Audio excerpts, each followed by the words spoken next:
नमस्कार दोस्तों, मैं हूं आपका दोस्त राम वर्मा और स्वागत है आपका CG education news YouTube channel पर। आज यहां पे हम सॉल्व करेंगे सीजी ओपन स्कूल जो 10th के जो एग्ज़ाम चल रहे हैं उसका जो विज्ञान सब्जेक्ट है उसके उत्तर हम यहां पे सॉल्व करेंगे।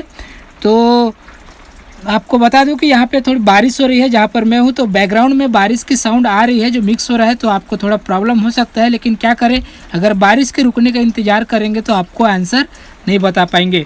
तो चलिए स्टार्ट करते हैं। समझ लीजिएगा, बारिश हो रही है, थोड़ा सा कोई प्रॉब्लम नहीं है।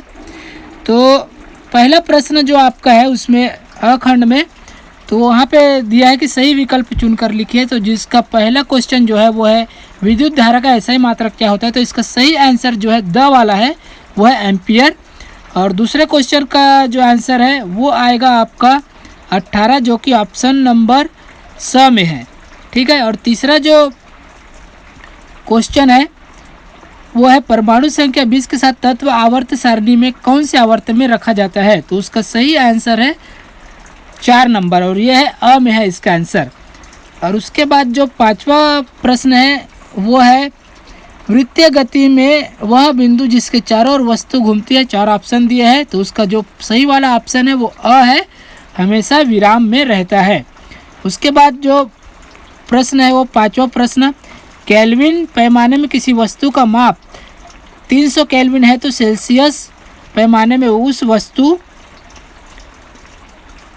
का ताप कितना होगा। तो जो 300 केल्विन है वो सेल्सियस में कितना होगा, तो उसका सही आंसर जो है ब है, और वो है 27 डिग्री सेल्सियस। चलिए बढ़ते हैं अगले प्रश्न की ओर, जो है खंड ब में।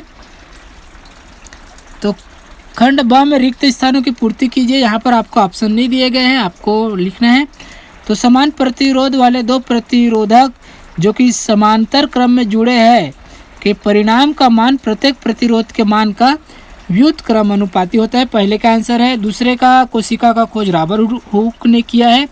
और जो तीसरा है नेफ्रॉन वृक्क की संरचनात्मक इकाई है। और चौथा है खेत से आने वाले पोषक तत्वों द्वारा समृद्ध हो जाना उर्वरता कहलाता है। और चौथा है काली खांसी और खसरा जैसे रोगों द्वारा संक्रमित होता है। तो उसका सही ऑप्शन जो आएगा वो उत्तर वो है जीवाणु, जिसको इंग्लिश में वायरस कहते हैं और हिंदी में जीवाणु कहते हैं।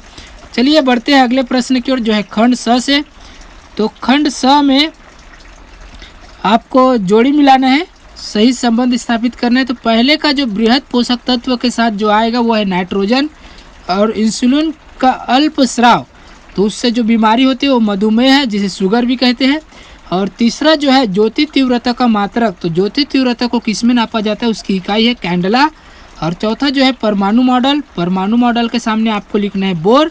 और पांचवा है सूक्ष्म पोषक तत्व जो कि है जिंक। तो चलिए अब आगे बढ़ते हैं।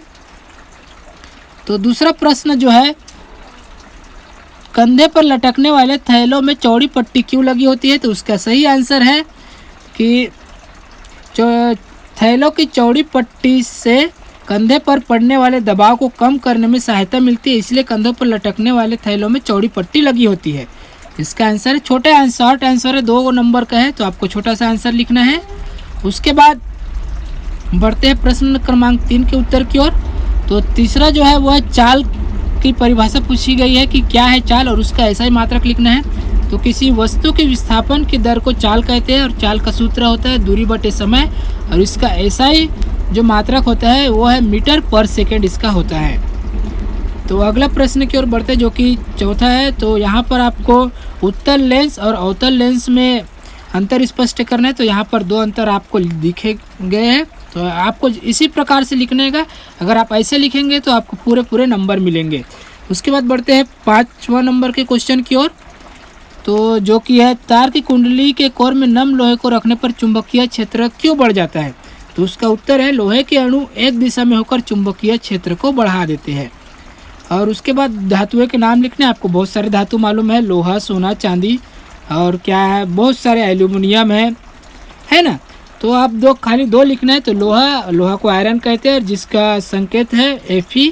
और सोना गोल्ड है, गोल्ड को औरम बोलते हैं, तो औरम के लिए Au लिखा जाता है संकेत। चलिए बढ़ते हैं अगले प्रश्न की ओर, जो है प्रश्न 8वां। तो बीच में हमारा 6वां प्रश्न छूट गया था, तो उसका आंसर है कि यदि फूल में से स्त्री केसर को हटा दिया जाए तो क्या होगा, तो उसका आंसर है यदि फूल का स्त्री केसर हटा दिया जाए तो निषेचन नहीं होता है, क्योंकि स्त्री केसर में पराग को पहचानने की क्षमता होती है, अतः स्त्री केसर की अनुपस्थिति में परागण नहीं होगा। तो ये छठवां जो हमारा छूट गया था उसका आंसर है।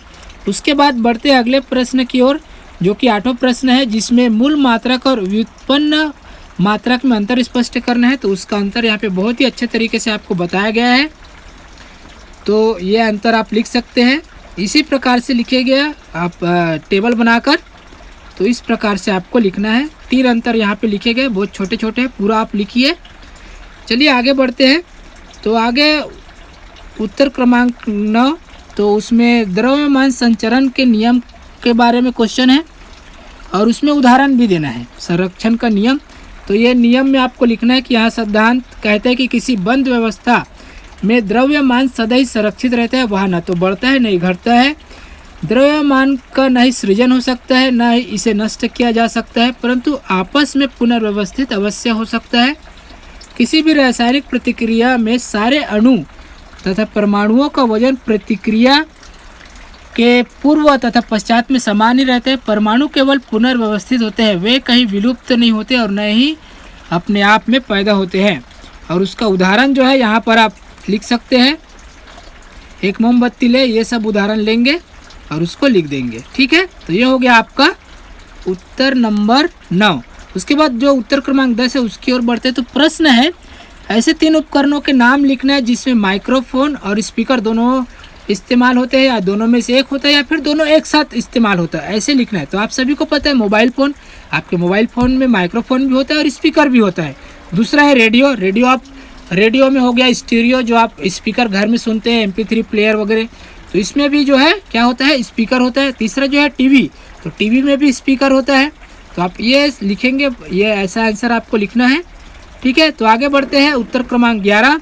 तो उत्तर क्रमांक 11 में आपको पूछा गया है अल्केन, अल्किन और अल्काइन का सामान्य सूत्र लिखिए। तो यहाँ पर अल्केन का सूत्र दिया गया CnH2n+2, अल्किन का है CnH2n, और अल्काइन का जो सूत्र होता है CnH2n-2, ये होता है उनका सूत्र। तो दोस्तों ये वीडियो कैसे लगा, अच्छा लगा तो लाइक कीजिए, और अगले आने वाले जो क्वेश्चन है, आगे के क्वेश्चन जल्द ही, बहुत जल्दी मेरे पास रेडी हो चुके हैं, उसको वीडियो बना के डालने की देरी है। तो उस क्वेश्चन के आंसर के लिए आप मेरे चैनल को सब्सक्राइब करके बेल आइकन बटन दबाना ना भूलिए, और इन आंसर के PDF लिंक के लिए डिस्क्रिप्शन में मेरे टेलीग्राम चैनल को सब्सक्राइब कीजिए। टेलीग्राम चैनल पे ऑलरेडी इसका PDF जो है वहाँ पर अपलोड किया जा चुका है, तो वहाँ से आपको इसका PDF मिल जाएगा। और आगे के आंसर के लिए चैनल को सब्सक्राइब करके बेल आइकन बटन दबाना ना भूलें। जल्दी ही मिलते हैं अगले आंसर के साथ।